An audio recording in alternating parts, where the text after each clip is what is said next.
G'day you mob, welcome to this episode of Aussie English, the number one place for anyone and everyone wanting to learn Australian English.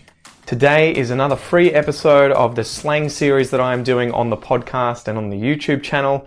If you want the extra episode, the second episode that comes out each week, make sure that you sign up to the premium podcast, which you can check out above. Anyway, let's get into today's episode. So today is a little bit of an informal expression, banged up.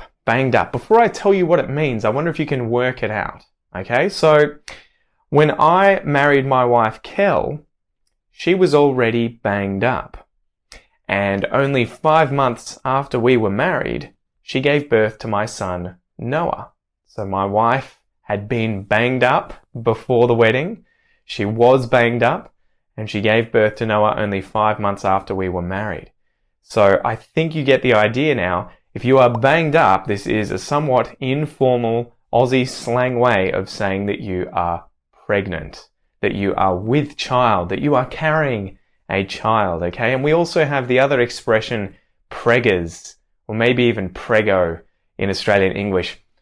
I tend to avoid using these, especially around women that I don't know, because it is very, very, very informal. But if you've got a sense of humour and you know the person you're speaking with really well, you can probably say that they are preggers, or that they're banged up, or you could even say that they're up the duff. That's another one for you, up the duff. Australians obviously obsess over pregnant women and creating slang terms for them. So some example sentences.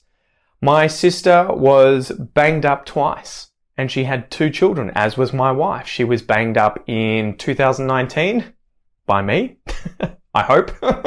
Kidding, Kel, kidding. And then she was banged up again last year, and we had our daughter this year in March. So there you go, guys. That's about all there is to the expression banged up. You can obviously use preggers and up the duff as well.